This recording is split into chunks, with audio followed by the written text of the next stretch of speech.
I don't know, probably a few months. His name's maybe it wasn't Siri. And I remember there.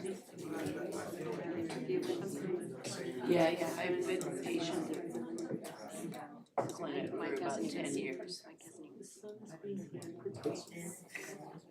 But it took me a year and a half being in the first time. And that was Dr. Fro with that. He was really good. He's retiring.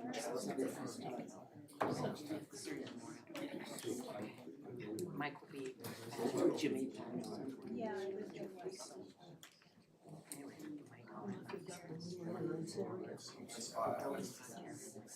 I was out by Corpus Bay.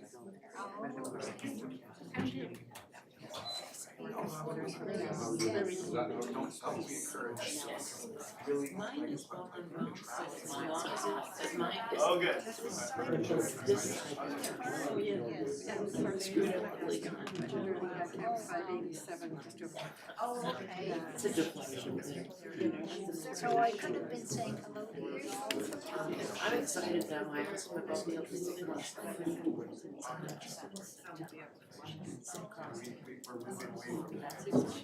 For me, it feels like sitting across that.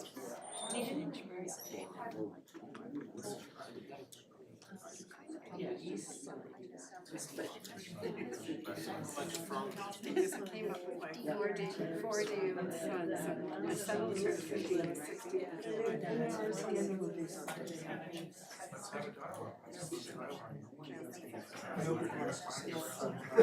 my friend who's There's one person.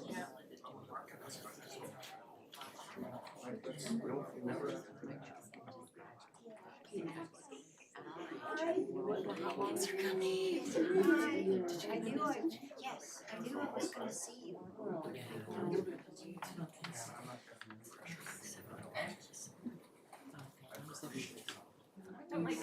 feels good. I tried buying whitish, it was just. I said, no, I'm just gonna get help.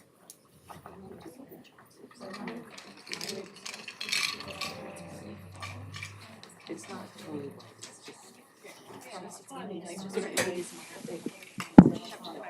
No, it's not white, it's more salt and pepper. Yeah, I just don't think this is the evening. So I'm calling to order this regular meeting of Town of Gibsons Council on June 4th, 2024 at 7:01 p.m. And first we need to approve the agenda, and I'd like to put that forward with the modifications of putting items 5.1 and 5.2 prior to 4.1, so that we can in particular have the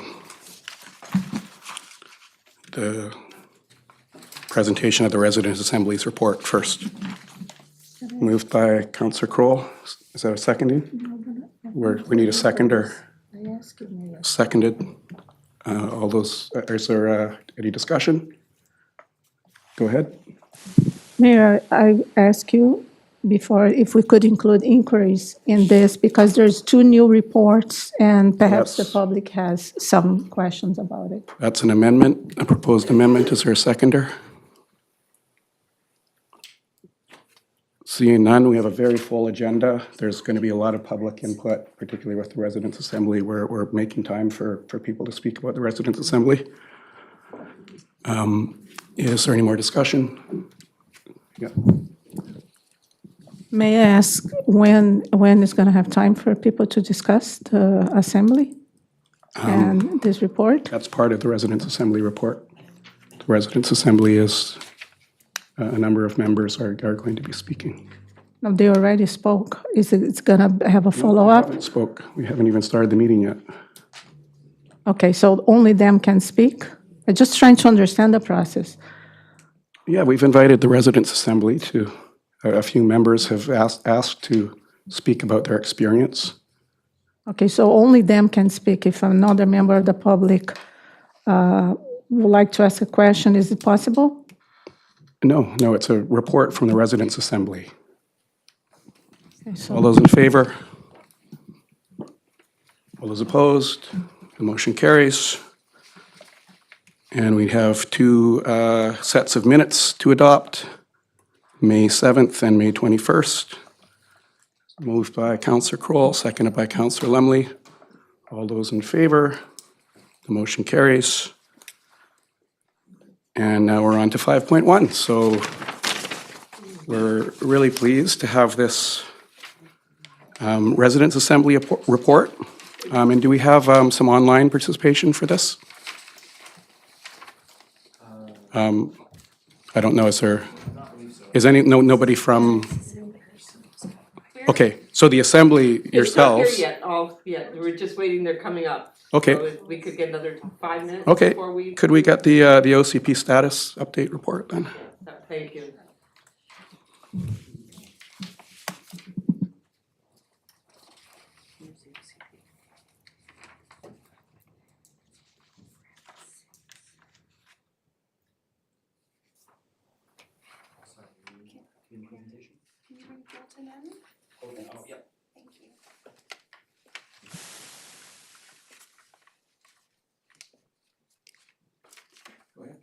Thank you, Mayor.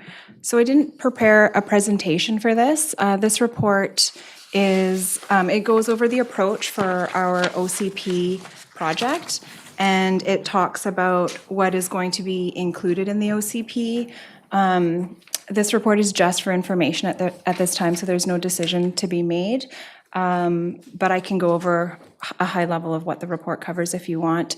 And then our consultant, Colton Kersop from McElhaney, is also available on Zoom if council has any questions. There he is. There he I was is. just going to say we couldn't see him. Okay, Thanks for joining us, Colton.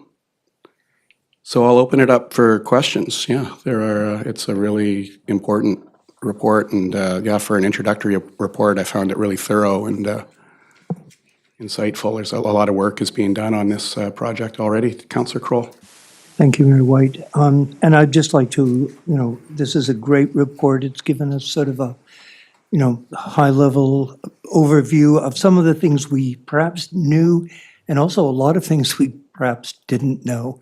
And the way they've approached the oldies OCP and some of the problems we've had with it were recognized. What I didn't notice in this report are some of the other reports, or like we have the harbor plan, there's the Heritage Hills View Protection Area, and I just wanted to make sure that those plans were incorporated, because as chair of the ADP, one of the big things we're struggling with is plans that are overlaid on the OCP and they don't align. And I didn't see any clear indication in this report that these other plans and reports would be included. So I just wanted to make sure that they're recognized and dealt with appropriately, so we don't find ourselves in a year's time in the same mess we're currently in, trying to juggle plans. Thank you. Good point of discussion. Something my reading was we have too many of those overlapping reports, which I think is to your point, Councillor Kroll. And, Exactly, so that we want everything incorporated in one deck of cards that we can play with, that we're not playing from 4 decks. Colton, do you want to comment on that, or? Sure, thank you, Mayor. Absolutely, we've been looking at many of the plans, and we just didn't want to single any of them out, because part of the engagement process with yourselves and residents will help us understand the importance of some of those. When it comes to view corridors, we have high levels of awareness of the value of those, and as well as some of the additional layers of complication that they present. So we actually want to model that in 3D and use that in future phases of engagement to help us understand what needs to be in place to deliver on the town's objectives. Councillor DeAndrade. Thank you, Mayor. First of all, I'm really impressed with the caliber of the report. I was really impressed. So for the first glance, I was like, whoa, so well done so far. And I look forward to the remaining process, including the residents' input. One concern that I had in this report is because I see a lot of emphasis in growth, which obviously, and housing, but I don't see mention on the aquifer capacity. So what I would like to see on page 118, there's the key issues to explore in detail. And there's a series of questions, which they're all great. But I would like a question like how land use management in the short, medium, and long term effectively consider the town's aquifer capacity and consequential 10,000 population limit. Because this is the only thing that we are binded here in the town, bounded. I think that's the right word. Thank you. I'll go to the Director of Planning for that one. Thank you, Mayor. Just for clarification, is that a question, Councillor DeAndrade, you want considered, or, okay, so I can write that question down. It is something we're looking at, is what, not just the aquifer, but our sewage treatment as well, our wastewater treatment plant. So it's how we're going to service the growth that we have to plan for. That will be considered as part of the OCP. Councillor Thompson. Thank you. Very great report. One thing that stood out for me was, I don't know if you'd like it, the page reference, but it was page 84, page 2 of your document. And it refers to some DPA guidelines limit innovation and prevent modern design and energy efficiency. Can you speak to that, please? Colton. Yes, through the chair, absolutely. Many municipalities have found themselves in a similar boat where, for example, development permit guidelines might speak to specific types of architecture like peaked roofs, other sort of elements of the building. And we're finding that with the new step code, modern, I guess, building forms in terms of contemporary architecture are at odds with this. And there are other things like heat ventilation recovery pumps, heat pumps that require additional space in the roofs or in between floors of multi-story buildings. So one of the things we'll need to look at is whether or not the height limits will allow for these modern energy efficiency approaches and designs like passive house.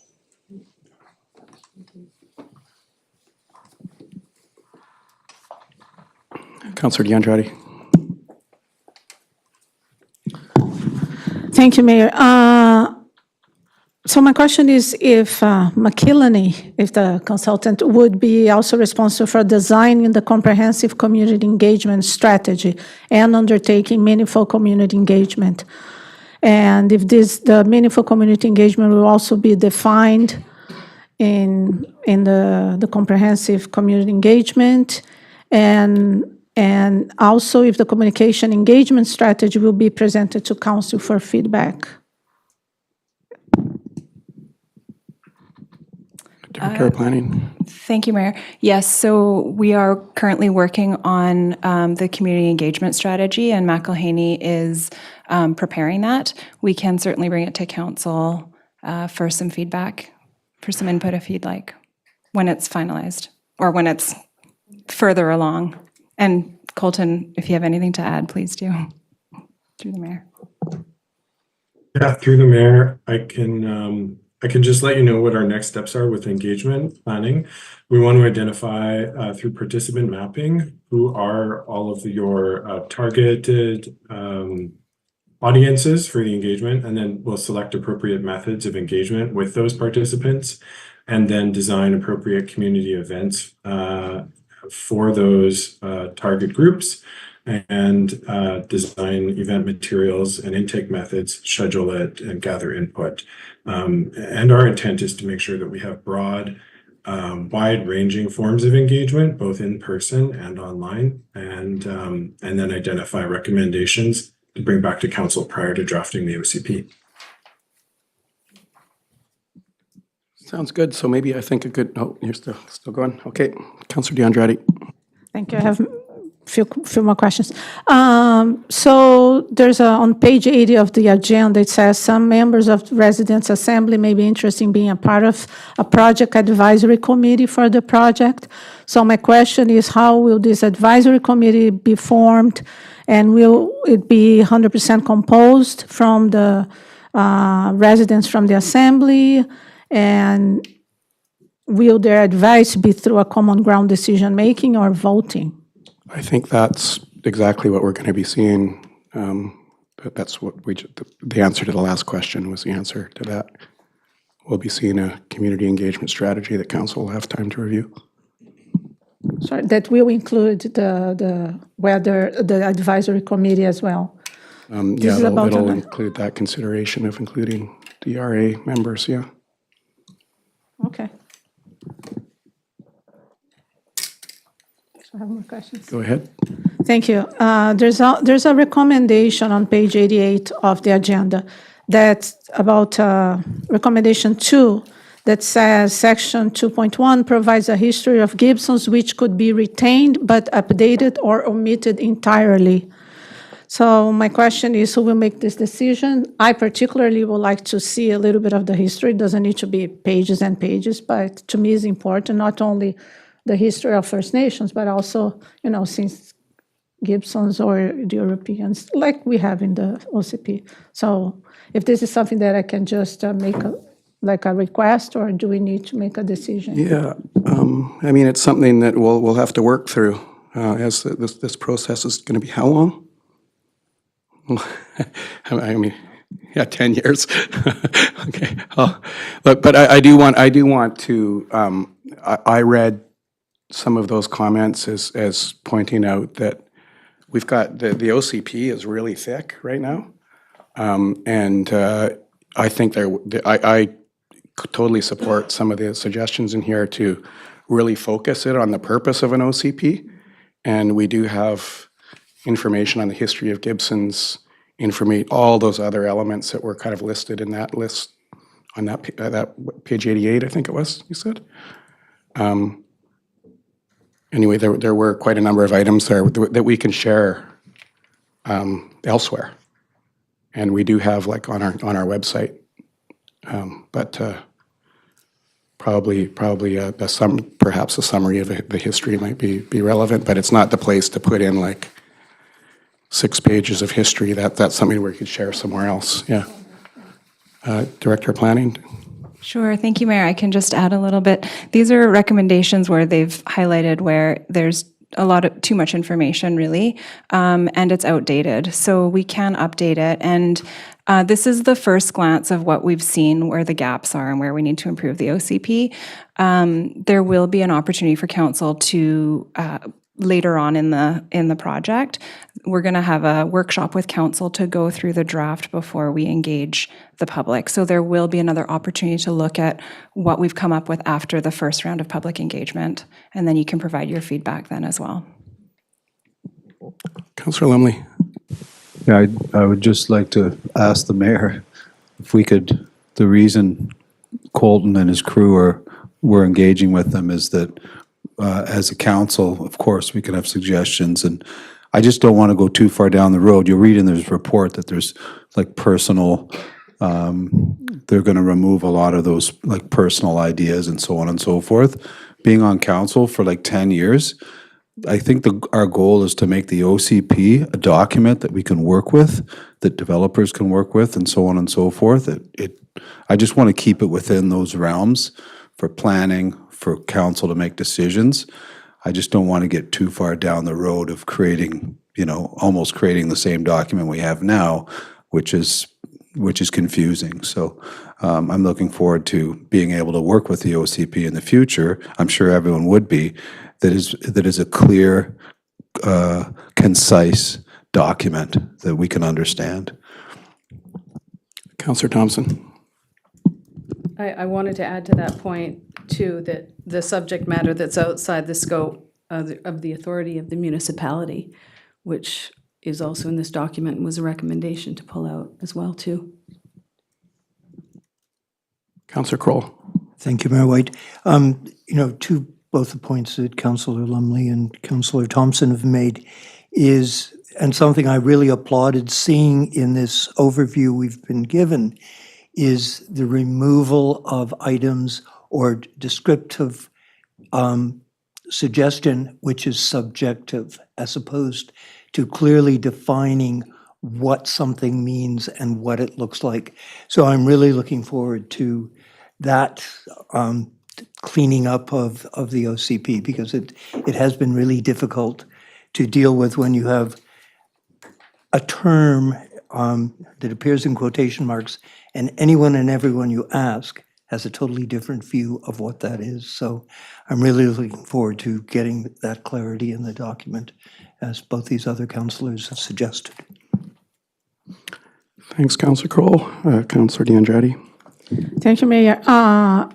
It's just it's a detail, but to me it's an important detail. I saw throughout the document, also in the assembly document, that talks about rental housing, the need for rental. And my understanding is we have the need for market and below market rental. I don't think we are in any need of luxury rental, because whoever has money to buy. So I think it's important to keep the word market and below market, because that's my understanding. And we are prioritizing also these types, not other types of rental, if that's my... I don't know if this is the place to kind of start deciding the language of, I mean, I don't really want, I mean, we could have this debate for another half hour here, but I don't know if that was the intent of the, I mean, we already did talk about this in our strategic plan work, and we decided let's use the phrase rental. That's what's in our strategic plan. So I guess we'll have this debate. Councillor Kroll. What this whole item on the agenda is for information. As the Director of Planning has suggested, we are going to see drafts of what is brought forward by the consultant, and I think that's the opportunity to fine-tune the wording. It's pointless at this point because everything may change between now and then. Absolutely, and I mean, if we're going to be talking about community engagement on this, including all the work the Residents' Assembly has already done, I think we need to actually look at that community engagement and that input in good faith, and not start to decide now what it should all look like as a council. Councillor D'Andrade. Thank you. Just a clarification. Goal 6 of our strategic planning says support market rentals and explore incentives to create them. So it's market rental, just because you mentioned that. Look, I don't support luxury rentals. I don't know. I don't think anybody. I don't know where that's coming from. Nobody here wants luxury rentals. We need rentals and market rentals. I mean, if we really want to have this debate, like, luxury rentals are market rentals. They're on the free market, and there's a market for them. So they're included. But I'm not too concerned about council pursuing luxury rentals in this town unless the community opinion and dynamic of our small community really changes. And fortunately, I'm not seeing that. I wanted to ask one last question, and that's just, could we get a summary of next steps? I think that's covered, but let's ask it out loud. Sure. I think Colton would be best to answer that. I think we've got to finalize the engagement strategy, but I'll let Colton speak to that, if that's all right. Yes, through the chair, Mayor White and council. Our immediate next steps are the participant mapping exercise, just to fulsomely complete our public engagement and communications approach.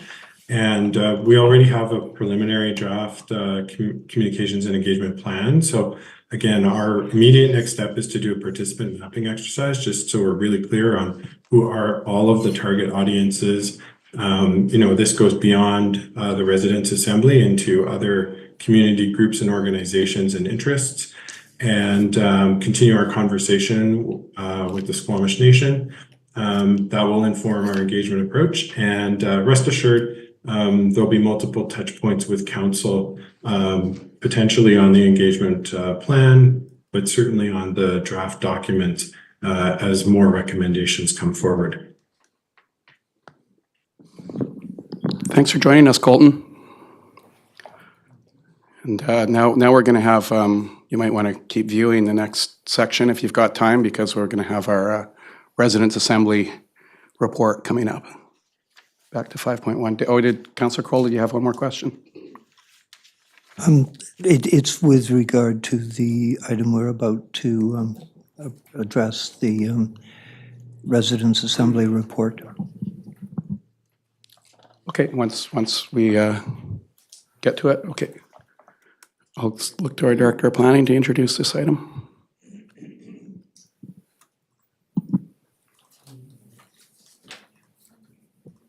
Thank you, Mayor. So this was a partnership the town entered into with the Simon Fraser Center for Dialogue. Thank you. And it was a really different experience for staff to go in and talk about planning and growth very early on without a rezoning application in front of us. And so before an application is in front of us, it was taking a step back and looking at Gibsons and values. And by doing that, staff found it very valuable to hear from the community, not from a place of fear of change or opposition to a specific application. And so the experience was great, and I'll let the residents speak to that. And we've got a bunch of Residents' Assembly members in here, which is fantastic. And we've also got is Amina here? I can't see her. Yes. Oh, there you are, the chair of the Residents' Assembly and a facilitator AFTAB here as well. So I'll pass it over to the Residents' Assembly to present their report or their presentation. Donna, you're coming up first. We have one mic here that we need to use in order to broadcast online. There we go. You can click right here and you can point to the computer. Your computer? Yeah, and if it doesn't work, I'll pass it for you. And do I just sit Yeah. to speak into Keep it? the green light on and that makes sure everyone watching at home can hear you. Oh, 4,000. We've got an audience of thousands, yeah. We're at 13 right now. Oh, hey. And it's my mother-in-law. 13,000, yeah. Yeah. It's my mother-in-law and my family all tuning in to watch, so thank you, family. Greetings, Mayor and Council. My name is Donna Hall, and I'm going to be presenting today with my Residents' Assembly member, Larry. Also, there's some other Assembly members in the here tonight, and I'd love for them to give us a wave. And just to kick off, I'm actually going to have a couple of other of my Assembly members come up and just quickly introduce themselves as well. That's you. Is this 1 minute. 1 minute? Okay. Hello. So my husband and I, just as a quick introduction, moved here 10 years ago, started a business, Smoke on the Water Barbecue, and I also work from home as a decorator. And so this was a very interesting email that I got, and I think there was a notice about it, got on board and applied and was chosen by an algorithm, I was told, by AI. So it was very exciting to be considered appropriate as a citizen by an AI. Learned a lot, loved working with the planning department, the SFU staff, the facilitators were amazing and went above and beyond, in my opinion, to get all our opinions and to really pull out of us even, the more folks that were a little bit more nervous about talking, and it was just a fabulous effort, and I loved having high school age kids all the way up to 80-year-olds. The range of people that were involved was just wonderful. Learned a lot. And Thanks, this is Karen, because you forgot to introduce herself. This is Karen. Yes, Karen. Thank you, Karen. Yes. And I'm up next. Hi, I know some of you here. I'm Marilyn Pedersen, and I've been in the community for, 20 years, 28 years, and I was hoping to be another 20 years here in this community. And so my question and my concerns was, is there going to be a place for me to age even more in space in this beautiful place here, and whether I would have to eventually not be able to handle my home and have to give it up, and could I find a place to rent? Would I be able to stay in Gibsons and retire and live the rest of my time out here? So this opportunity came up, and it was wonderful. It was, as Karen said, a great crossfire of different people, of different ideas. I had the opportunity of making some friends. I had the opportunity of opening my mind and hearing other ideas and how other people want to live here, which was really a good thing for me to see, because sometimes you get our own little tunnel vision about what we want. And now it's my time to go, so I'm going to go. Thank you. I have mine written down, so it's 1 minute. Good evening. My name's Esmina Samaru. I wanted to be part of the Residents' Assembly because I'm a newer member of the Gibsons community. We've lived here just over 2 years, and it felt important to become more familiar with the needs of the residents. I wanted to get a sense of what is important, what is working, what challenges the community faces, as well as what solutions are already in the works, and those that are coming down the line. The diverse group that formed the Residents' Assembly had a surprisingly similar set of values, and under the guidance of Aftab and Amina and the team, we were all allowed to express our perspectives and reach agreement in what seemed like quite a remarkable way. It confirmed to me that information and education on areas of concern, along with the ability to have open dialogue in a non-confrontational manner, is very important, as it allows us to feel involved and empowers us to be part of the solutions that will ensure that all members of our community are provided for. And it was great getting to know these guys. Thank you. I'm going to turn the mic over to Larry now. How do I drive this? I don't know how we drive it. I can do it. There we are.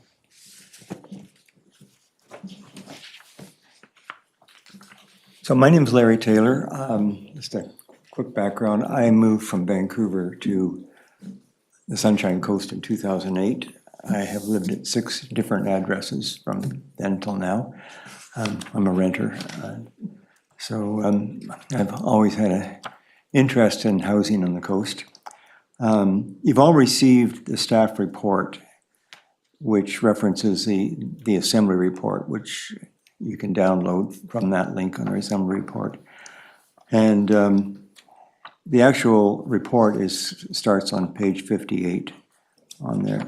But we're going to go through some recommendations in this presentation after we provide a bit of context. And we're hoping that council will receive the recommendations that we have put together and endorse all the recommendations as part of the OCP update and the ongoing consultation. So the next slide. Good. So there were 25 members, as mentioned, selected by Lottery AI. And they represent a broad demographic of Gibsons. We met 5 times from February to May. And as it says, a public nonprofit partnership with the town of Gibsons, the SFU. For me, this was an amazing experience, and it far exceeded what I had expected from the initial letter that I got.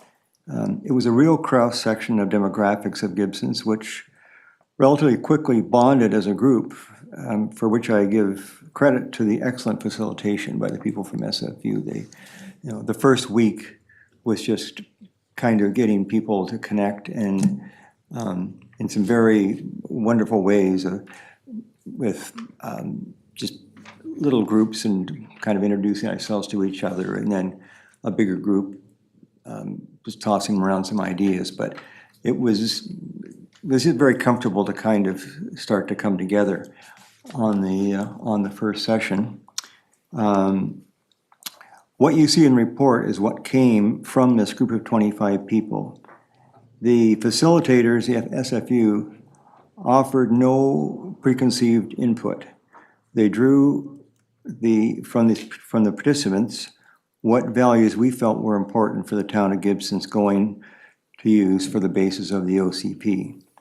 And they just had amazing ways of doing that and drawing us out, which we'll get into. So, next slide. There was a whole range of ages from, as I mentioned, 2 high school students. And you can see there the different age groups and the number of people, up to 70 plus, which was actually the largest group. That's where I came in. They drew, the representation was of male, female, non-binary, LGBTQ, indigenous, and non-white from the community.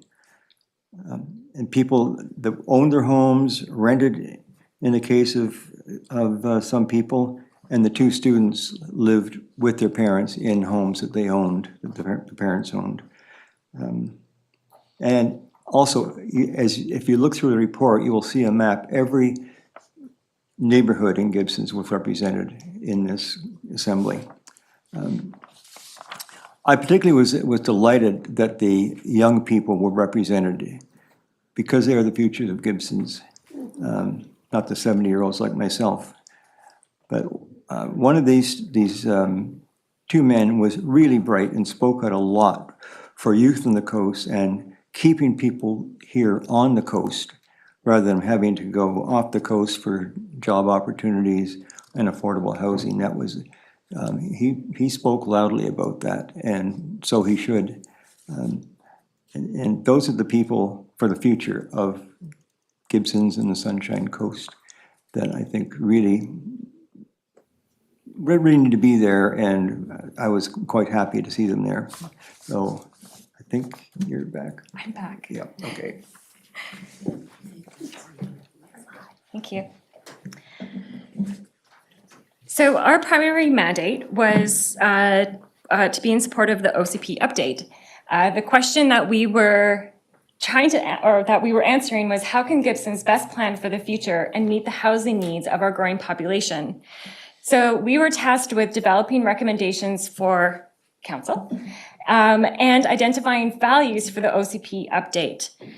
And how are we going to do this? Next slide. We had a deliberation process. We kind of have it mapped out here. Actually, Larry just touched on it a little bit with the timeline. But what I really want to highlight is that the intentional and thoughtful process that we were guided through was exceptional. We built relationships, we explored values, we were provided education from subject matter experts. We went on a field trip in a school bus. It was super fun. We dug deep into the realities of our values and how they align with development. This process left me feeling empowered and encouraged and quite proud of our little town. Next slide. So we had to do this. We had to get to our recommendations through a consensus process. And in a moment, Larry's going to share the recommendations. I want to highlight that in order to pass a recommendation from the Assembly, we had to reach a 75% consensus. Getting to this vote took time. We dug into each recommendation, and in some cases, we got really granular, really thinking about what a word means in that recommendation. This process actually made me realize, as some of my fellow assembly members have already alluded to or commented on, is that it actually, in many cases, made our differences feel not that different.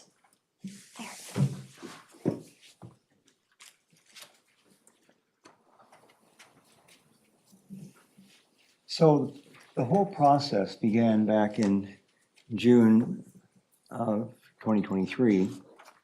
And where the members of the assembly came into the picture began in January, as it says, recruitment of members. Myself and the building I live in, there was a stack of white envelopes in the lobby underneath the Canada Post mailboxes, where they stick the Domino's pizza coupons and that kind of thing. And so I picked one up and read through it, and I just immediately thought, I want to do this. When I lived in Vancouver, I never really got caught up into politics at all. But when I moved to the coast, it was sort of much more of a community kind of thing. And I used to go to Seashell Council meetings. We lived up there, and I just got more and more interested in the community and in government and that type of thing. So I really wanted to be here or to be in the assembly and see what went on.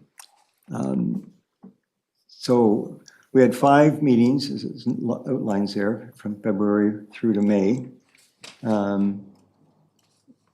11 to 5 p.m., 5 times, with about 30 hours of dialogue. Sometimes we came away pretty exhausted, although there was food provided and lots of sugar to keep us going. Okay, next one. Good. So you can find the full detail of this starts on page 58 on the full report. But going through this, the process finalized on May the 5th, when we got to the final 7 recommendations. And through the whole process, we had technical experts.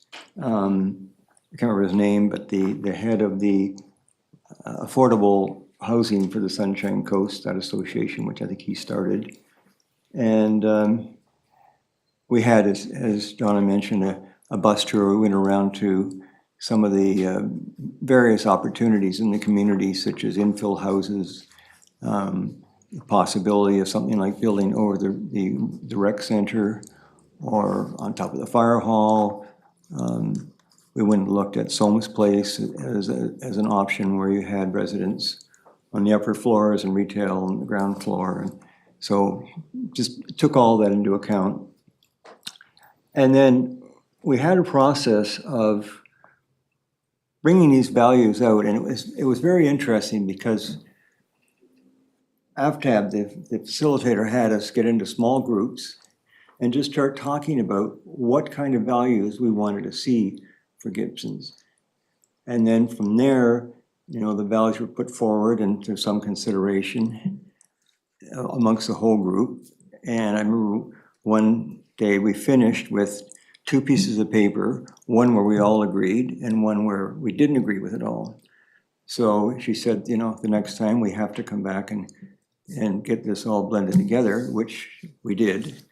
But it was an ongoing process to get all these values and agree upon all of them. And then I think we can go on to the next slide, yeah. So this was the recommendations, and the 15 values, actually what happened was when we finally settled on these values, we sat in a large circle and we all were handed little cards with numbers on them, and we would vote for each value, what we thought was our take of the vote. And so that was recorded, and ended up then with the final 6 over there: accessibility and connectivity, access to health and wellness, access to and protection of nature and water, wildlife, soil, affordable housing, celebration of arts and culture, and climate action leadership. And for me, I think one of the big things was affordable housing, which is much needed here, and I've heard that mentioned here already. And climate action, where we just really need to take that into consideration with being right on the waterfront and having had heat domes. And I don't know if any of you heard in the news the last few days in Mexico, they had 48 degrees, and at the same time they had about 5 feet of hail. I mean, it's absolutely crazy.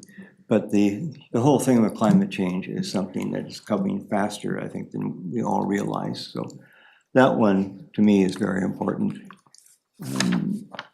And I think, is that, where am I here? I think that's what is the next one that you again? You back on? Oh. Yeah, that's you. Okay, good. No, oh yes, it's me. Hi. Just a quick note, the recommendation was for all 15 of the values. And in the report, they're detailed out with how we defined the values. So that was the first recommendation. The second recommendation, we already know that the town does this and has relationship and speaks to and is engaged with the Squamish Nation. It was important for the Residents' Assembly to include this as a recommendation because we felt it would, to affirm how important this piece of work is and to acknowledge the importance of it. For the next recommendations 3, 4, 5, and 6, I'm going to offer a bit of a reflection. We're not going to go through them in this presentation. They're all in the report. What I want to offer up is a bit of reflection of my experience moving through the process that we've described of coming to consensus. What really sticks out for me as I think back on that for these recommendations, again, that's 3, 4, 5, and 6, is the relative ease, and I'm using air quotes for ease, and relative ease that to come to, because it was a challenging process. 25 people, consensus, 75%, lots of different opinions. But these were actually quite easy to come to an agreement on. And for me, I believe it's partially because we can see these types of development already in our community. We took the school bus and we looked at them. We could experience them. We could learn about them while standing there and seeing them. And so they felt realistic and attainable, and we could see the direct alignment with our values. So you can skip ahead. So there's recommendation 4 and 5. Again, past those. 6 we passed. Yeah. And then what I actually want to do is just take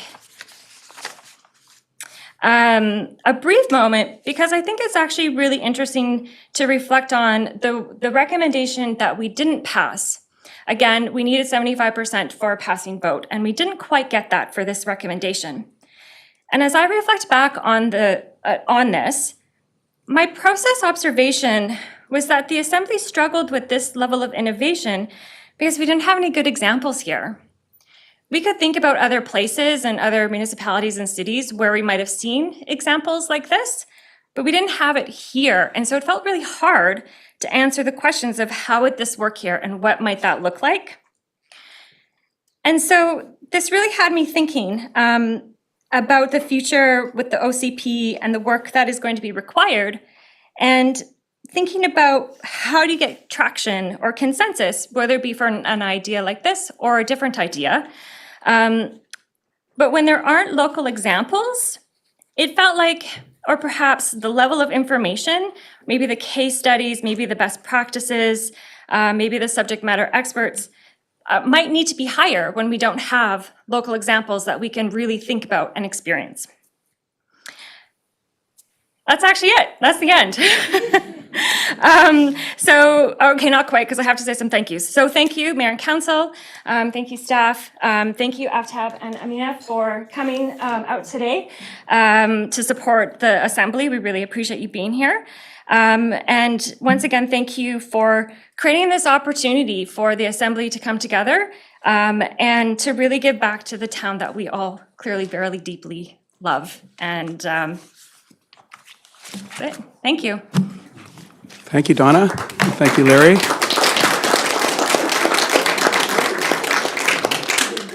And yeah, I'll look to council to see if there are any questions, and they might be to spokespeople. You can all come up and answer questions, or the representatives from SFU are here as well if there's any. Yeah. Councillor Kroll. Thank you, Mayor White, and great presentation. And I just totally applaud this whole system. The fact that the selection was random, it was no one saying me, and that it was totally, good old AI. It does have its place. But no, I think the process has been great. I think a lot of the things in your recommendations that have come forward are things we've already, sort of felt and massaged and are incorporated into our strategic plan, and things that we discuss regularly on how are we going to deal with it. So having this public input, I think, is just incredibly valuable. In this report from staff, it says for information and discussion, and I think there is so much information you've given us that it is going to warrant a lot of further discussion as the OCP evolves. So I really applaud. It's difficult when you bring this many people together and try and get something positive. And the fact you've done it so well is to be truly applauded. So thank you.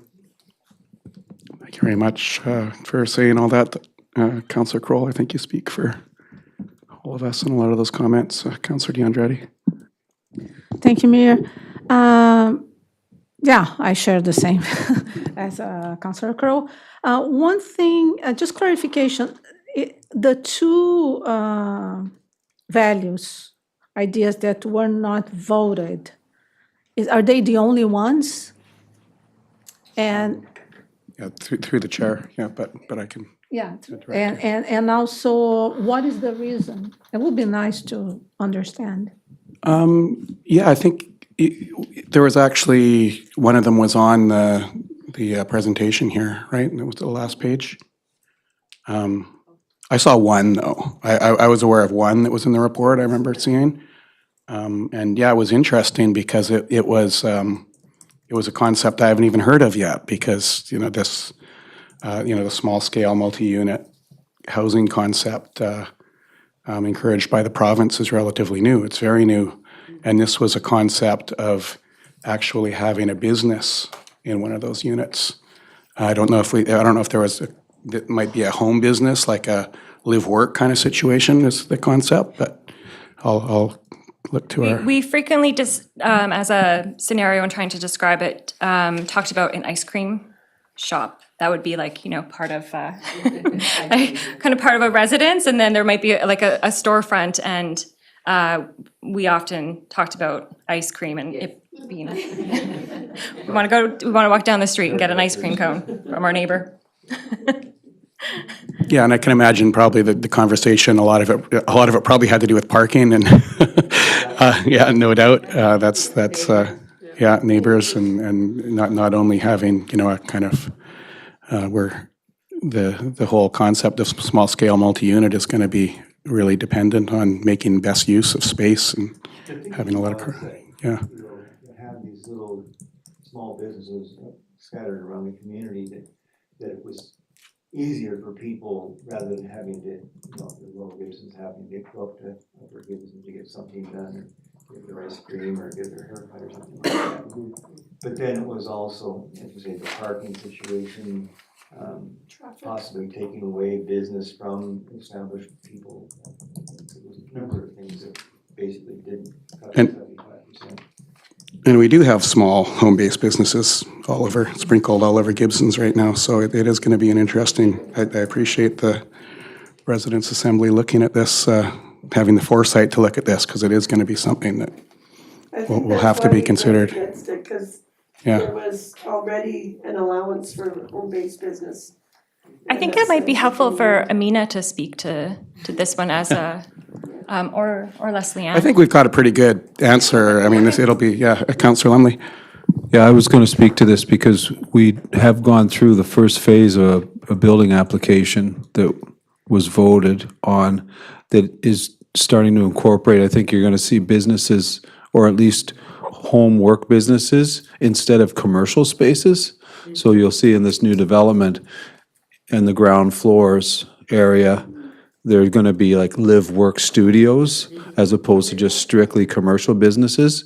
And the reason being, which you've gone over and which we all agree with, is that the affordability, if you can pay the same amount of tax, home-based business, I'm not sure how that's going to work out based on paying tax, but it'll be a reduction in definitely, and it'll be more affordable if people can do this. So that's coming. It's already been, there's a new development on the books that's gone through the first phase there that includes those. So that's pretty exciting. I think it follows in the nature of your recommendations. It's also the fact that it wasn't a definite no, it's just we couldn't reach a 75% consensus on it. Councillor Thompson. Thank you, Mayor. It's a great, an excellent representation of Prioritar's values for our community, and I think we can all share in the priorities that you outlined, so that was great. When you're talking about 6-story and up and a lot of these larger capacity buildings, did you have neighborhoods in mind? That it wasn't specified here, it was very general and broad, so I just wanted to hear from you as to what your thought process was around that. Well, I can speak to, during the process, we did look at a map of Gibsons, and we did talk about the different areas, and we looked at the like the current zoning map, and like we did talk about those, like the impacts in that. I would have to turn it over to maybe to speak specifically about some of the zone things.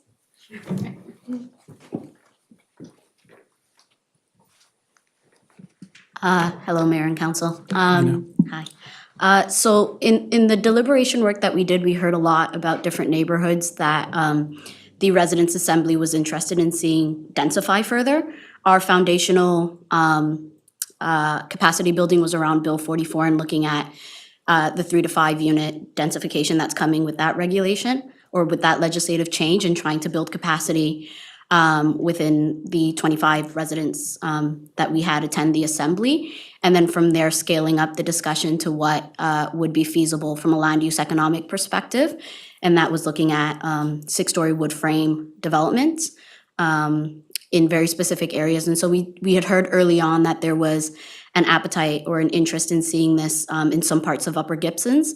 And so in that work, we really deliberated and heard a few other neighborhoods come up in a few other areas.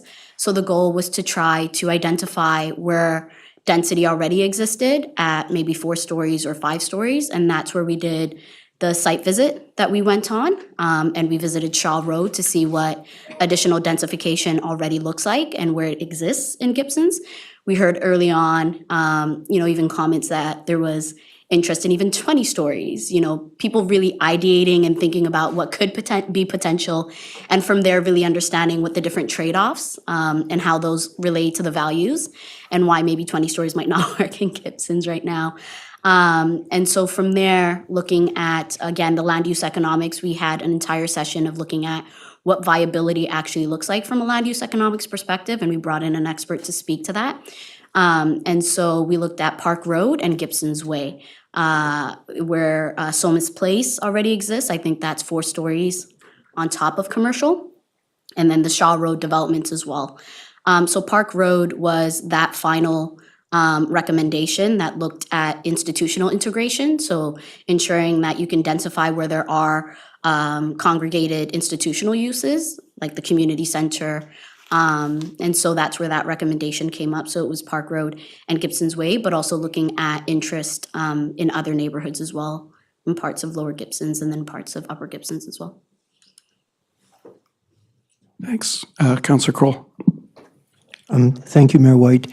And you've emphasized densification, which, perhaps in another 10 or 15 years, the examples that you used that didn't fly would fly, because they're examples of commercial that works in an area where there's density, where you can walk to the corner store and buy the bottle of milk rather than get in the car and go to the mall. So, population justifies a lot of things, and the densification and, being able to just walk to a little variety store is huge. We had one in our neighborhood and it's gone. And I miss it terribly, because now it's in the car to go to the mall because that little store is gone. And it was incorporated into a building with ground floor commercial and residential above. But so I really appreciate, the way you've addressed some of these issues. Thanks. Councillor Andretti. Thank you, Mayor. I have a concern with two wordings here in this report, the SFU report. The first one, which is on page 52 and page 56, that talks about the mandate being binding recommendations for the town, or binding resolution and incorporation. And to me, binding is a strong word. It denotes like a legal obligation. I particularly don't feel comfortable with the binding, and That's in the report, but that's not staff's report. Staff's No, report not is, staff so report with that's not our SFU, but we are recommendation. receiving the report. You're correct. So that's hence the recommendations we have. And we do need to go, like I said earlier, go into our process, our broader process in good faith, with further public engagement. So I think, I'm pretty sure I speak on behalf of council that we want to integrate, and we'll look at our recommendation, integrate as much of this work as possible. But it's we're not really in a position to make it binding at this point. So hence the recommendations from staff that I think it was to prioritize is the word. Can you have another question? No, I don't understand your point. Are you concerned with the word or not? Because I'm not concerned at all with the recommendation, which says to prioritize. That's what we're looking at. But we're not actually considering that motion yet. But if you do want to amend the motion, you can. Okay. I think prioritize the resolution is a good word. I'm just concerned with the binding, because binding to me, it denotes like it's prone to legal actions or whatever. That's my concern with the word binding. Let's look at the actual staff recommendation. Like, we do have to pass a staff recommendation at some point, and it doesn't have that word binding in it. Okay. So, let's do that debate when if you want to. Doesn't sound like you want to add that word either. So, no. Do you have another question? Yes, please. Well, the question is just a point with the all values, and the ones that talk engagement with Indigenous peoples and economic reconciliation. The town made already commitment with reconciliation. The reason I'm concerned with this economic reconciliation, because frankly, I don't know what it means, the extent that economic reconciliation means. And it's not defined everywhere. And I think when we put something as a title, what does it mean, really? So that's my concern. I prefer engagement with Indigenous people, and I think we already made a commitment, it's explicit, but I don't feel comfortable with the economic. And the title reconciliation, I think, means something to us as well. But yeah, I do agree that that title, economic reconciliation, isn't really defined in there. So it's kind of, but that's something we can look at further when we use this to inform our OCP. And I think if we use the phrase reconciliation and use that everything else, I feel like that would probably honor a lot of the work that's been done here. Amina? If I can speak to maybe the spirit of that recommendation was really just to tap into all of the work that the town of Gibsons has already been doing and the strategic plan, as well as what we saw on the website. And really it is just to point to the nation level of relationship building that's happening across the different areas of reconciliation. It's not defined specifically, but it does speak to Chiqualp and that specific area and territory as well, when you do read the actual definition of that value as well. So it sounds like we can probably capture the spirit of what the Assembly is attending or intending without that one word. Yeah. Which is economic, right? Reconciliation kind of covers it all. Any other? I'd like to put someone on the spot. He looked right over. Our student representative, Cale Reed, actually went and did some student engagement and I'd like to ask how you found this. It's great that there were a couple students involved in this process, and we already heard that the other participants really appreciated that voice. But I wonder how you found the conclusions that this RA group came up with in comparison to what the students came up with when you did that. I think you called it a symposium, right?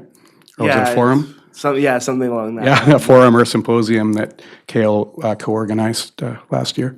Yeah, well, I think it was, it's great to see the level of, diversity and the representation of people, having people all the way from students all the way up. And I think that's really telling that how much it aligns with what students were saying, when I had our group come together at the school. Because I think one of the biggest priorities of that was really housing, and we're talking about, we did not get into this amount of detail, which is amazing to have. But I think, we talked about with housing, especially the trade-off of, having more housing, having more affordable housing with housing height, and how with densification, having more housing available for people and also being able to preserve the spaces we have.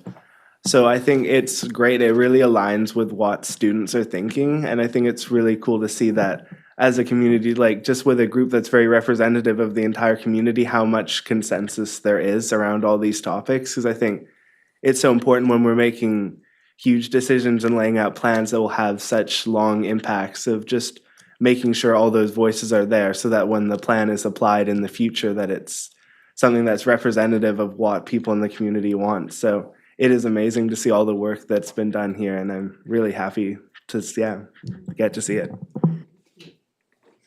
Thanks, Cale. And we do need to look at the recommendation. Councillor Kroll, I saw. Thank you. I am going to make a motion, but I wanted to just make a couple comments first, if I may, to you, sir.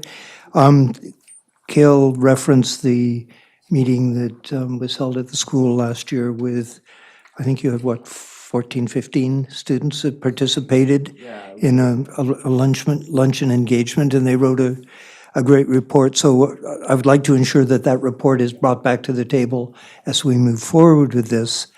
I would like to move that this report be received for information, because there is a lot of information in it. I think it's going to influence the way we move forward in the various steps. And the way this report has been presented to us, it's for information/or decision. And it's already received. It's already on our agenda. Okay, but I'm suggesting that it just be received at this point for information, because there's a lot to digest, and I think it's going to influence our decision-making as we move forward through the rest of the process and community engagement. And it allows for the opportunity to get a little more clarity on some of the questions that have been raised. Okay, so it's been received. When we adopt the agenda, we receive everything on it. So I'm just trying to, is this more of a motion to not go ahead with prioritizing? I fully accept the recommendation in the staff report that these are valued points that need to be incorporated into the fabric of the new OCP. Okay, well, I will, yeah, I appreciate that, what you just said, and I do think that the recommendation from staff does capture that, that these values listed below. I think we had maybe a little confusion there looking at a different report, but I'm earlier in the discussion. But looking at pages 3 to 5 of the staff report, we have quite a number of values that a lot of hard work by the Residents' Assembly and Council did kind of put forth at the beginning. We're not accepting that binding word that was in there early. That's in a different report. We're using the word to be prioritized in development of the official community plan. So, I mean, that recommendation is that the Residents' Assembly's values listed below be prioritized in the development of the official community plan. And then all those values are listed on pages 3 to 5. And I feel that captures your intent, I hope, Councillor Kroll. So I'm gonna move that, and seconded by Councillor Kroll. Any discussion? Councillor D'Andrade? I would like to, I accept, but I'm concerned with the word economic reconciliation. I would like to remove this. Yeah, it's not in No, here. it is on the Okay, can you staff show me? report. Yeah, page 46. I'm looking at pages 3 to 5 of the staff report. Yeah, page 46 of the agenda. Okay, I saw it somewhere else. And okay, so that's the amendment to take out the word, and we already discussed this. Remove the word economic from point J. Yes, economic. Okay, yeah. is there a seconded by Councillor Lumley? Any discussion on that? All those in favor? So that amendment carries. And we've still got the amended motion on. All those in favor of the amended motion? The motion carries. Yeah. Councillor D'Andrade? Thank you. It's just a question that, because Councillor Crowe moved, I think one thing that I don't understand in this report is, okay, there are two values or two ideas that were rejected, and I have a better understanding. The reason. Councillor D'Andrade, I have to interrupt just because I'm really unclear on the second one. There was a second one? No. Yeah, So I just to there's one. clarify, yeah, there were recommendations, the values, all of the 15 values are one recommendation and recommendation number 1.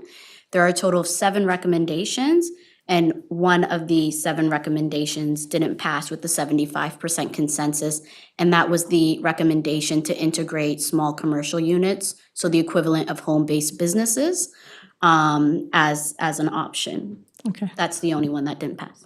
Okay, so just a clarification. All the other recommendations were unanimous. All the other recommendations were well above 75% consensus. Okay, but not unanimous. I think my point is, no. I think what is important, because in a public hearing, and that's to me is the value of a public hearing, you listen both sides. So you listen the ones that are in favor of policy or project and the concerns of the ones. And what I would like to understand is why after 6 sessions, right, what was the concern that made like some residents not vote? So that's why, and the report doesn't provide that, because that's to me, it's the understanding. What is the underlying issue that people disagree? So that's, to me, is the value of the report. Councillor Lumley? Yes, because after discussions on council, we always vote unanimously in favor of everything. So That's not consensus. Councillor Kroll? Through you, sir, I was basically going to say the same thing. If we have 3 people of the 5 who vote in favor of something, you know, if you have a room of 25 or 30 people, getting in excess of 75% in favor of something, I think is a huge win. That rarely happens. Yeah, and I mean, I think to speak to that, I really appreciate that the Residents' Assembly model was not to do like the good old 50% plus 1. It was actually a threshold of 75. I think it was a good move to address these concerns. Councillor Kroll. I would once again just like to thank this amazing group of citizens who, have stepped up. Luncheon and sugar is, it's, it's to be applauded. And I really do sincerely thank everyone because I know it's not easy getting a group of people together and finding that common ground. And, as you've said throughout this report, the big thing is your passion for this community. So that's to be truly applauded. Thanks, Councillor Kroll, and as has already been expressed by our staff, we hope to you continue to engage in the OCP process as it continues on. Thanks. Thanks.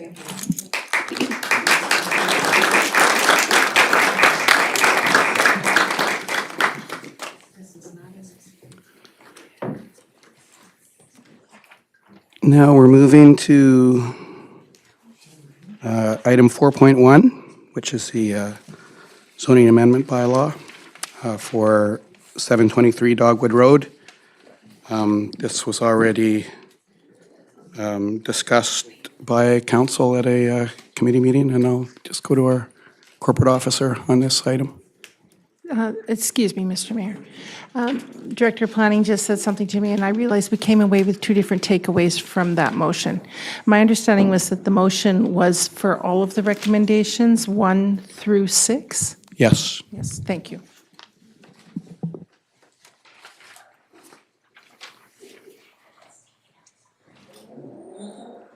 And I'll, is there any further, I mean, this is the bylaw. We've already had this discussion really on 723 Dogwood Road. Is there anything further? I mean, we did receive one item of correspondence that all councillors have had a chance to look at on this one.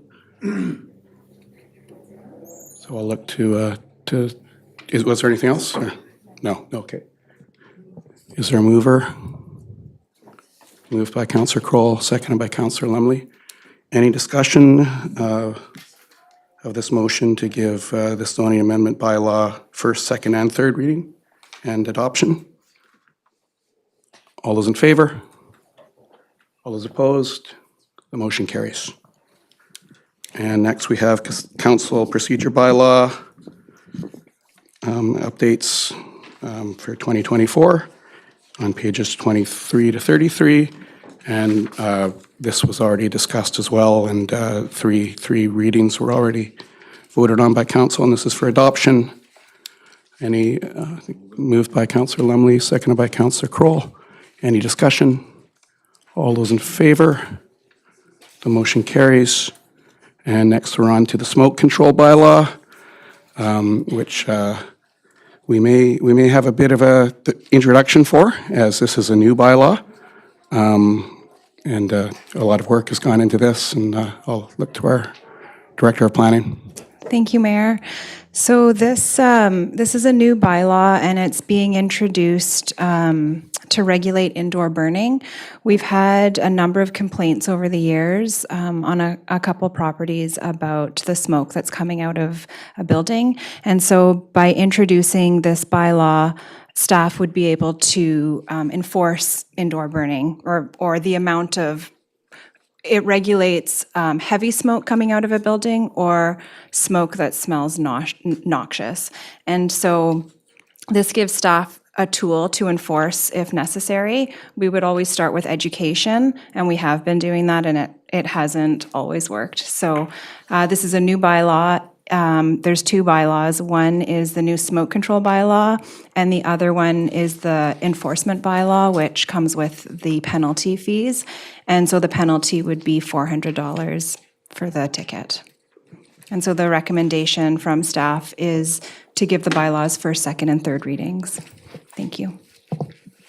Really happy to see this, given concerns that we've heard over years and years. And I know that it's caused our bylaw enforcement officer a lot of work and grief too.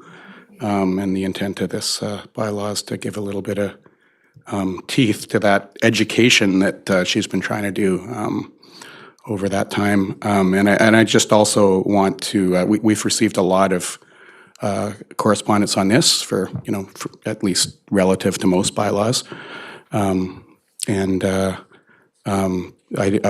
point I do want to clarify is this is the intent of this bylaw is not to stop anyone burning wood in a normal certified fireplace. That's if that's what the bylaw wanted, that's what we wanted. That's what we would actually say. We would just completely have no indoor burning. But the point is really to capture those excessive incidents, which are very few properties in our town that I've heard about over the years.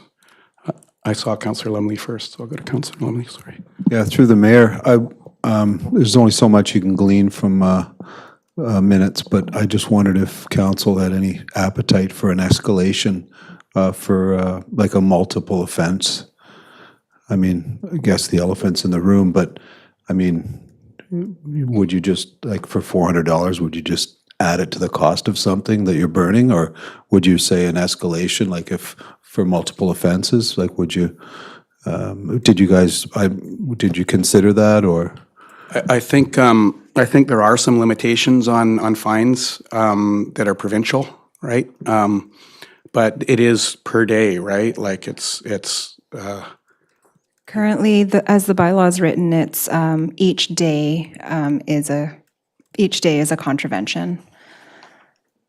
So I don't know whether we could increase that if it were. We'd have to look into whether we can make it multiple times a day, make each burn a contravention. But I haven't seen it before. I'd be happy today to see it higher myself, but I feel like this was set in line with our other fines, and there are some provincial restrictions on how much we can impose fines, and that would have to be looked at. But I think my what I've gleaned over the years from bylaw enforcement is the real value is actually to have the bylaw and for our bylaw enforcement officer to actually say, like, hey, if you do this, this is going to be enforced. And often that solves the vast majority of the cases. So perhaps if further escalations are necessary, then we'll have to consider that. Councillor Kroll. Thank you, Mayor White. I was just wondering if there needed to be any clarity in the bylaw that it includes sort of any indoor burning, both residential and commercial. I don't think so. That's no, through the mayor. It's not specific to either right now. Yeah, that's correct. So it's just anything indoor. Yep. Right. Okay. Councillor DeAndretti. Thank you, Mayor. Well, I appreciate this bylaw, and frankly, it's about time. I think one of the issues is many people don't understand the dangers of burning plastic and other substances. They can be carcinogenic. Plastic is carcinogenic.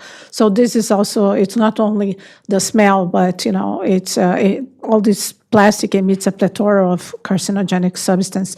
So I have a question regarding whether are we going to have a page on the website explaining that? I think because we talk about education, I know the bylaw officer herself, she goes and do education, but could we have a page just talking about the bylaw and the reason and even mention that burning plastic, because I've seen many good people that they have no idea that burning plastic is the worst thing you can do, and other materials. Well, their neighbors will tell them. I think we're definitely going to, once this bylaw passes, we'll be putting out communications about it, for sure. I don't know about a page. I don't want to get prescriptive into how Bronwyn's trying to organize the website right now, because it might not be in pages, but it'll be, the information is, we're going to put it out there. To corporate officer, you want to speak to this? We certainly will work with Bronwyn at preparing some communications. Councillor Kroll. There might be an opportunity with the next water bills, the utility bills, just to put, as we put stuff that you're not supposed to put down the drain, stuff you're not supposed to burn. I mean, I don't want to make it seem like this is a really, really common problem in town of people burning plastic and things. I mean, that's a problem when people do that, but really, I've seen one complaint about that specific issue of people burning something in their home fireplace in this term. So fortunately, I mean, I feel like people are well educated these days that they shouldn't be about what they should be burning and shouldn't be burning. So, I mean, I'm sure we'll amp up the communications if it's needed. Did I see a hand on this side? Yeah, Councillor Thompson. Thank you. It's timely. It's good. I'm going to look forward to bylaws quarterly report when this is passed to see the effect of this, and I would like to move option 1. Thank you. Is there a seconder? Seconded by Councillor Kroll. Any discussion of the motion, which is two-part? It's to first, second, and third readings of the new smoke control bylaw, and also first, second, and third readings of the bylaw notice enforcement bylaw. Any discussion? All those in favor? The motion carries. And now I guess we still need to adopt it, right? We do need to wait for adoption for next council meeting, it'll come for adoption. And then after that point, then Sue can go to work. Sue and Tamara.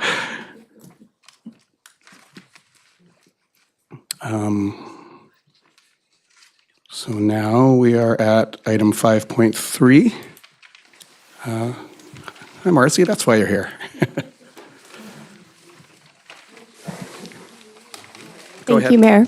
I don't have a presentation prepared for this, but I am happy to go through if anybody wants an overview. Yeah, this was a little hard to understand immediately, so there may be some questions, but it does seem it's kind of housekeeping, right? Like essentially it's. Yes, essentially. Yeah, it's. Thank you. Thank you. Thanks for coming. Councillor Kroll. The question I have is, considering what they're, I have no issue with what they're doing. What I really question is why they wouldn't put a fiber optic cable up the property line and not on a roadway, which ultimately the town may want to develop that property. We've already had one proposal for that site, which would impact this thing. It just, to me, I fully approve it. I just don't understand why they wouldn't take the shortest possible route up the property line, as opposed to risking putting it alongside a gravel road, which potentially could wash out, yada, yada, yada.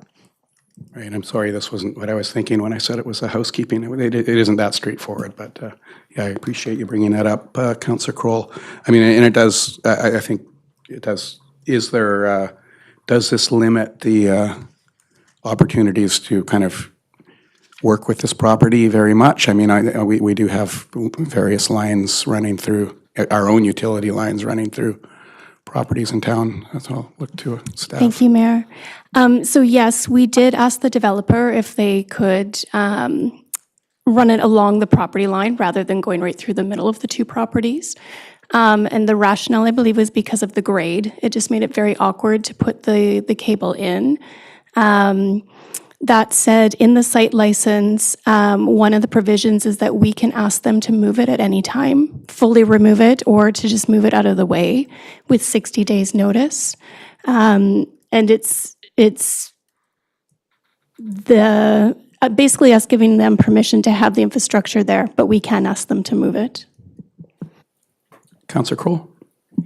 Thank you for that explanation, but it would occur to me if they put it along, and this is sort of a question, if they put it alongside this existing, and I'm going to call it a trail because it's basically a service road to facilitate getting vehicles down to the seawalk. But were there to be, let's say, massive erosion and their cable was damaged because of that erosion, would the town be liable because we maintain that goat path? Never like those questions in, do we need to go in camera? Well, it's just a question because I saw a pretty firm no on that, but let's try to keep, yeah, well. See. If we're going to talk about legal liability, we should go in camera, but I don't think we need to because I think but let's consider that in future. But I think I saw pretty. Thank you, Mayor. I just wanted to mention that we do have 2 representatives from City West as well. They're on Zoom. If they could come in and answer some of those questions. Okay, so Christina. And I see Director Rutley's joining us too, but is on mute, but is available anyway.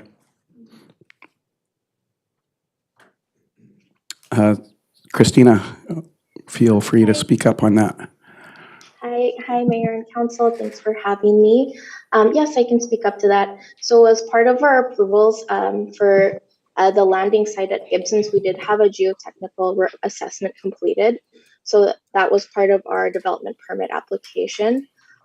So in that geotechnical assessment, our advisor, they found that there was no risk to the infrastructure from erosion and no risk of the infrastructure placement causing additional erosion at that location. And then to give more information on why the landing was placed in the middle of the 2 parcels, if we were to run it straight against either of the property lines, either on the west side, all the vegetation and tree roots would be heavily impacted.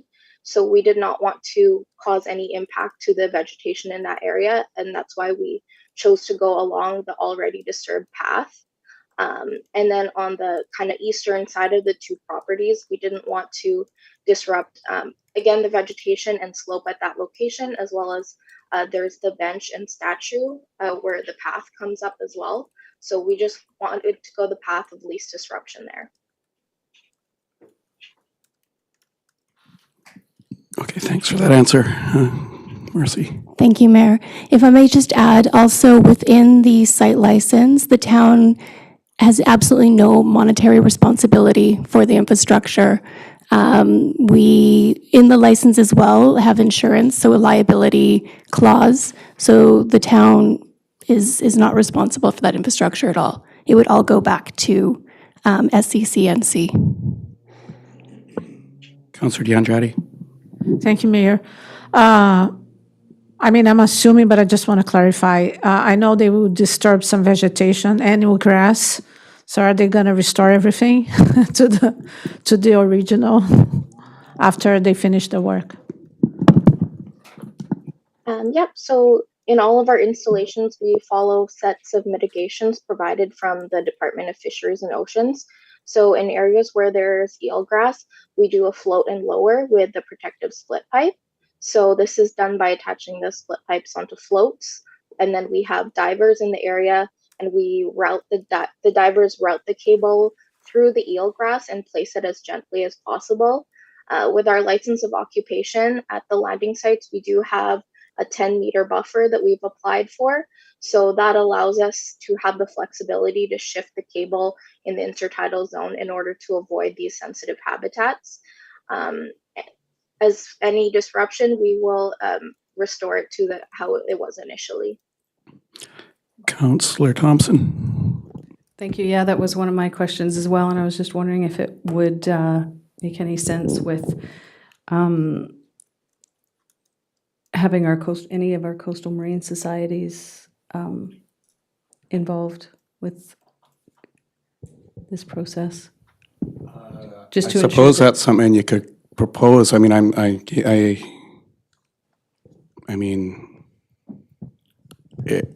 I felt pretty good about that answer I just heard, about the very meticulous process of actually getting a diver to carefully consider the eelgrass. I'll look to Marcy to Thank you, Mayor.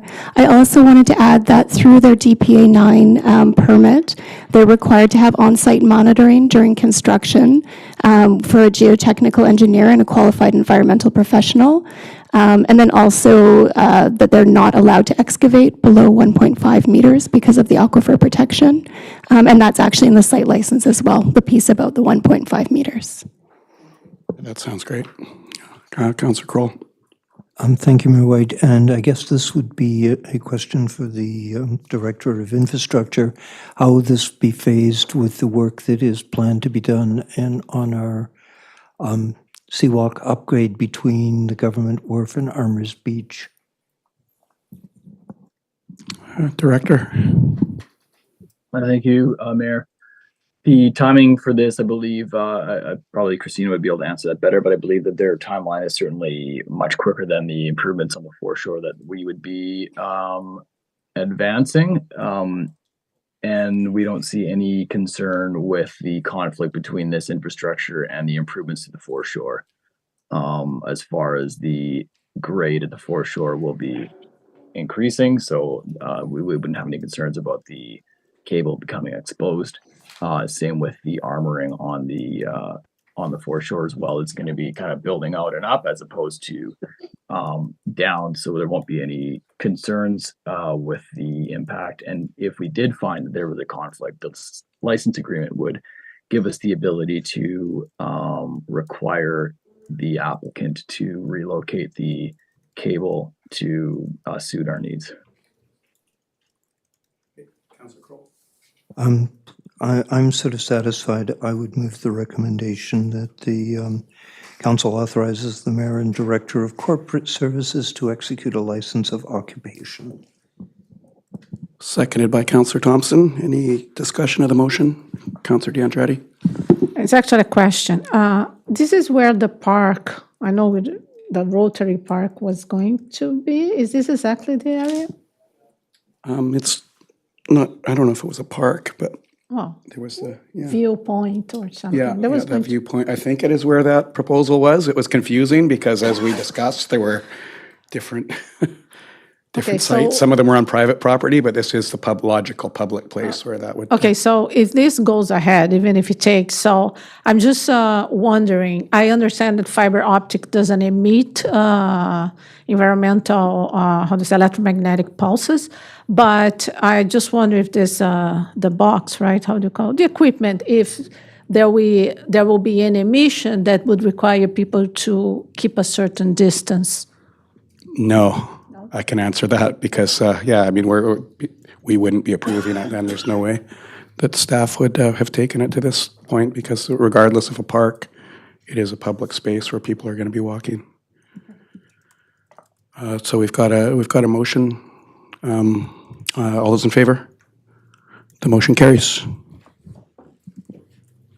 And now we have a motion. We need a motion to close. In accordance with a number of items in the community charter, which would be sections 1A, sections 1A, 91A, 91E, 91L, or I, and 91I, 91K, and 92D of the community charter.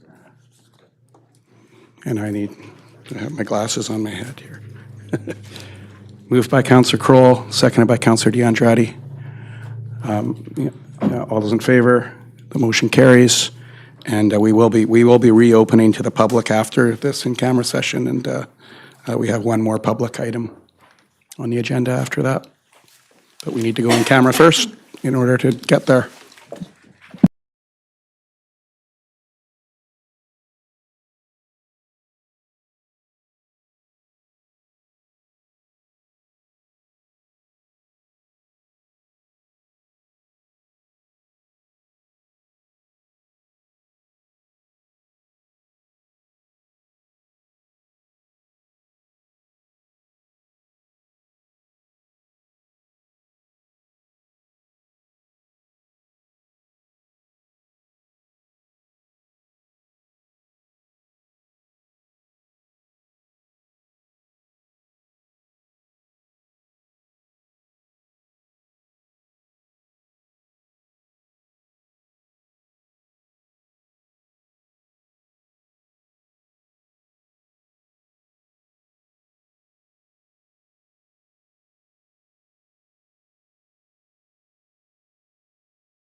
Welcome.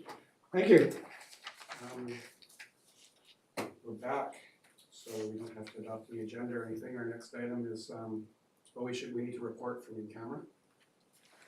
Right, so could you Read those out for you? read them out, please? I sure can. Just 1 second.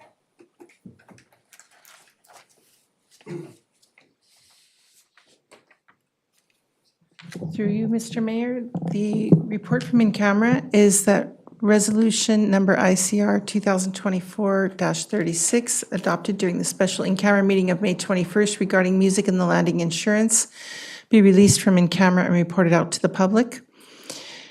The next one is that resolution number ICR 2024-027 adopted during the in-camera meeting of April 23rd, 2024 regarding 259 and 263 Gower Point Road patio encroachment be released from in camera and reported out to the public.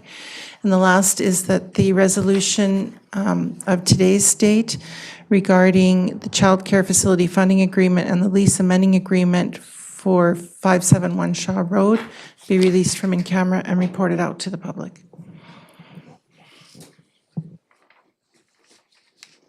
you want me to read the entire motion? Sorry, which entire motion? Yeah, I didn't actually read the. I thought when you said the two things that included, and I think Manny was wondering too, what we already had on our closed agenda in that meeting, which we now need to talk about. Right? I can actually. That was a previous resolution. Yeah, that was a previous resolution that was made on May 21st. Okay. That's what was reported out. Did I get it correct? The motion we also passed, that's what I was asking about, the one that just considered before. Am I looking at the wrong agenda? Okay, I want to make sure, so there were two items on our in-camera agenda, I thought. Am I looking at the wrong place? Sorry. So the. If you look at your in-camera agenda, if you look at your minutes from May 21st, you'll see the resolution that I'm reporting out. And I can read it out if you like. Okay. Okay, I just gotta find it now. Yeah, well, so I can. Rebecca, there was a motion that was passed just before this meeting ended. It wasn't a motion, it was items, in-camera items that we need to discuss at this meeting, in public. Do we have to go back in camera? So what you're telling me is that that motion was also that the item that was brought forward to the in-camera at this meeting, that letter is to be reported out from in-camera Okay, so- and released to the public. Okay. Okay. I thought you- yeah. Okay. Okay, so that was it. So now you can talk. Okay, I'll put it, you want me? Okay,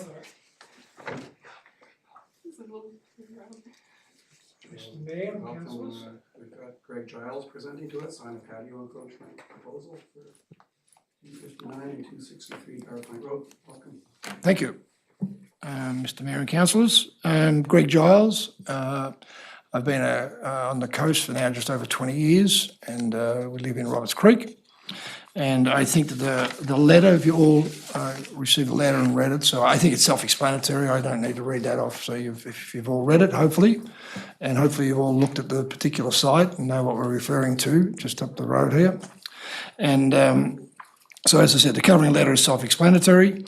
And I think, as I mentioned in the letter, that when it was originally done, the agreement between council and the actual developer, that it was well-meaning at the time, but I'm aware of the opinion now that it's in its built form, it's a little bit different to what it might have looked like on a plan. And particularly now that the patio itself is all fenced in, which is appropriate now for safety reasons, I think it makes it even more so a situation where what's the best use now for this patio? And obviously we're saying it's for the wine bar, but I think that really as much as we're pushing for that, I think it's just a little bit like, if I can say, common sense that you say, well, what is the best use for it? And there's two options. It remains as public open space, which is now a fenced-in area and we don't think is quite appropriate, or it remains, or it becomes for use of the wine bar, which we consider to be the most obvious and best use for the area, in particular when you look at the benefits that we're offering to the town of Gibsons, that if you leave it as public open space, it becomes an expense to council to have to look after. And there's a situation now already there with, and we're obviously not operating yet. We hope to be open in July, but already now there's bits and pieces of rubbish and empty cans and food parcel, rubbish and ice cream papers and all that sort of stuff, which our staff that are there now just fitting it out have got to clean up. So that's already a bit of an issue, whereas if we had use of it, we would take on full responsibility for maintenance and cleaning and lighting and insurance and nominating Town of Gibsons as a third party. It's also going to be, it's a new venture, and so it's creating new employment on the coast. And I'd like to think that one of the council's responsibilities, as much as it's looking after the community and all the other issues that you look after, it's also supporting local businesses. And, we've invested so far, and the meter is still running on this. We're at about $1.6 million so far with the purchase price and the fit out of it. And so it's a significant investment, and we're all local. I mean, as I've been in the Creek, and we've got Alexis and Stafford, as you well know, who are there. So, to be supporting local business. And it's very interesting, and I think you've all seen the petition that, we canvassed the local businesses, and Alexis really drove that. And I've got to admit, we were a little bit surprised. We thought we'd get support, but it was overwhelming support, and particularly from other hospitality venues who could identify with the benefit of, and it's off the back of Smitty's, and yes, that's a bit of an iconic institution here now, and I think we're very fortunate to have that, and we know that it brings a lot of outside people into Gibsons. And I know from my own experience previously in Australia, being on tourism boards, it's very important to get new dollars into any sort of region. So the tourism dollar is one that we really want, because that's a new dollar into the community and creating new employment and the spin-off of economic effects down the line with that. So we believe that with the wine bar, with that location, and particularly that patio, will be a nice welcoming to Gibsons, that it creates an atmosphere like Smitty's does in the summer. And I'm sure you've all seen the lineups down there in the summer. And I spend quite a bit of time in Vancouver, and I get a lot of comments. People say, well, we'd like to go to Smitty's, but we can't get in during the summer. So it's a sort of problem in one way, but it's a nice problem to have, that, people are very aware of it. So if we believe we can continue that with a wine bar, and all of the local businesses in Lower Gibsons, sign the petition, because they can see the benefit that we could bring to them. That it's a small venue, relatively small. So, we're not going to be able to fit everybody in as Smitty's does it now. And then they go off into other, not just restaurants, but they go into the other shops in Lower Gibsons and buy souvenirs or whatever it may be. So the economic spin-off can be quite significant to the area. So it's a revenue to council, because we said that we'd consider, just subject to agreement with the officers, come up with some sort of a contribution back to council. Could go to the affordable housing unit or wherever you think appropriate, whilst we're using the patio area during the summer period. So it's a revenue to council, not an expense. So I said, well, we would already cover all those expenses. You're supporting local business, which is a good thing. The spin off to all the businesses in the area. And the other issue that came up via our lawyer recently, and I made contact, I visited yesterday the Gibsons fire officer, and there is a bit of an issue now with the fire exit door that we've had to have with the building, that it's got to be clear and free at all times during the operation. So if we were not to have control of the patio area and it was to remain with the town of Gibsons, then, it's your responsibility, council's responsibility, to look after that. The council officer, the fire officer yesterday, Chris, I forget his surname now, but he's probably familiar to you people. He indicated to me that there was a situation at the ice rink in Gibsons, where a homeless person had set up on the rear patio at the fire exit, and they had some issues with that. I spoke to RCMP yesterday, and they indicated to me that whilst it is an issue that they would police, their preference is that when they get calls of that nature, that they rely upon, the first thing they say is, can you please refer to whoever is in control of the area, and they like whoever's in control of the area to go to the person or the issue that's blocking the area and have them try to resolve it rather than have to get the police worry about it because it's taking them away from other duties, which we'd rather have them, more serious types of duties.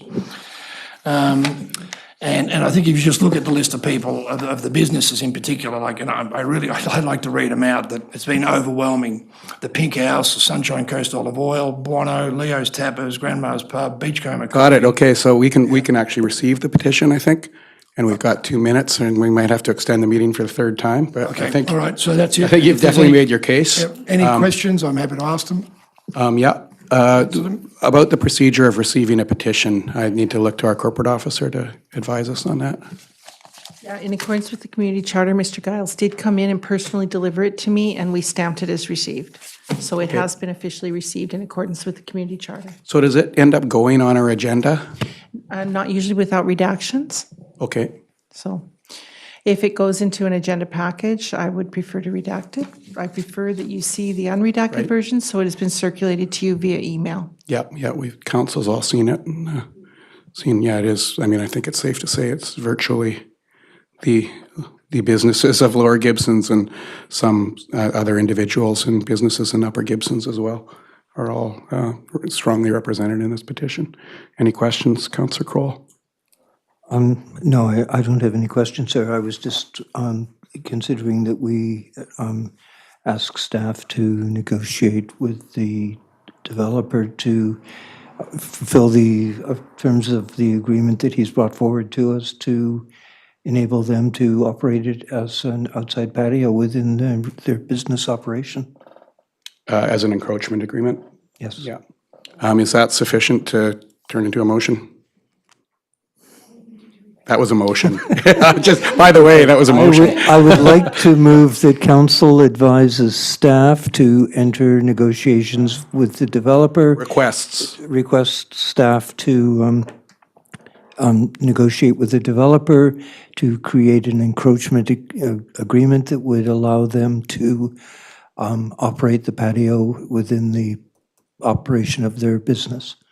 And let's just replace developer with business owner. Would it not be related to the building itself? Because if the business changed, then would that take them back to I think we square need one? a new encroachment agreement if the business changed, yeah. Thank you for that clarification. Seconded by Councillor Thompson. I think we can interrupt any motion for a motion to extend. We're going to need that because I do want a little bit of discussion on this. Could there be a motion, moved by Councillor Thompson to extend by 10 minutes? 10. Okay, 10 minutes. Okay, yeah. Seconded by Councillor DeAndrade. All those in favor? The meeting's extended by 10 minutes. And now back to discussion of this motion. Go ahead, Councillor Kroll. Thank you, Mayor White. Mr. Gillies probably will remember going... Giles. Let's not get them mixed up. Sorry. Gillies is the developer. Right, sorry. Gillies, Going way back in the annals of time to when it was pointed out that the building exceeded the 30-meter bylaw, had the developer not complied with that bylaw, this space wouldn't really exist. There'd be a less than a 1 meter strip. So the fact that this is usable space, it does lend itself to the business. I would certainly prefer to see this patio on the side of the building rather than encroaching onto the sidewalk on Gower Point, which is already a bit congested with one thing and another. So to me, it makes perfect sense that, that it be on the side of the building. And it's unfortunate that, there was so much confusion around this space as the building evolved. It's difficult for people to envision things until they actually see it in concrete. And, so, and I do appreciate the fact, technically anything over 18 inches that's exposed to the public is supposed to have a railing on it. So the fact that you've complied with that to make that space safe is great. Councillor Thompson? Yeah, I support what David's saying, and I think it looks like it does belong to the business. It would lend confusion to the public, I think, if it wasn't. And I want to acknowledge the significance of the petition and the fact that you have it looks like all of the local businesses in that area supporting this, so. Yeah, it was overwhelming, it was. Yeah, we were very pleased with it. That was done. Alexis's job. Well done. Councillor D'Andrade. Thank you. Yeah, I agree. And just for context, when this came first to council, I was concerned with public use because I thought, how the public's going to understand? But I think at the time there was so much issue with public land because of the project that we had. So I think council felt, but that wasn't a good decision at the time. But I appreciate that this came back, and in a way, I appreciate that you brought a petition because it became really, like Councillor Thompson said, unanimous decision, and it makes sense. So yeah, I'm really happy to support that. Yeah, I've got a final additional point too, and that we did have to start this in camera. As we know, we've disclosed it because it was a property issue to consider, and part of when we discussed that was get kind of evolved into asking, well, what was council's rationale when this negotiation initially happened? And fortunately, our staff found the meeting. Councillor Thompson requested that the meeting be shared with all of council, and it was on video. And there was a public conversation about it, and I found it very, very illuminating because nobody on council was actually seeing this as a really viable. Councillor D'Andrade, I think, was the strongest, saying this isn't really a valuable and viable public space for the town to use. Mayor Beamish at the time actually said this should be an encroachment agreement, and that was really valuable to see that, because then I saw what council was actually thinking when this started. So that really has influenced me in being confident that we are following what council wanted when this came up, and now I've opened a whole new can of worms. I'm really sorry about that. I was trying to close things off. That always happens whenever I speak. Everyone wants to disagree with it, so I want to finish first. I'll finish off and be done. You guys can talk. We might have to extend the meeting again, though. I also wanted to say, it also seems pretty standard because, as we've discussed, there's all the local businesses, restaurant businesses down there have encroachment agreements and patios, and this would be a logical place to have it, and safe place to have it on the side rather than in the front. So we'll keep going. It's round two. Councillor D'Andrade. Very brief. I just want to, obviously, beside all the rationale presented, I'm really excited with the affordable housing contribution. And I really look forward to see your offer. I think it's a great addition. And it we're shows, happy to do so. and exactly, shows that, the business is supporting affordable housing while we also support the business. So good trade-off. Thank you. It's a win-win. Councillor Kroll. Following Councillor D'Andrade, I don't have to say anything. I was just going to applaud the fact you recognize a need in the community for affordable housing and are taking the lead in supporting that initiative. Thank you. Let's vote. All those in favor? All those opposed? Seeing none, yeah. Since everyone in the room's allowed to vote, apparently. No, that was a unanimous vote by council, so of the councillors who are present. And we can adjourn, I think, next. Do I announce the next meeting is Tuesday, July 9th, which is my birthday? Maybe we should change it. Yeah, I didn't. That was bad scheduling. So if I might ask just one question, maybe, what will the process be now? They'll get in touch with you after the meeting, yeah. From Matt. So any motion to adjourn? Moved by Councillor Thompson, seconded by Councillor D'Andrade. I'm not going to fall for that. All those in favor? The motion carries. Okay, thank you.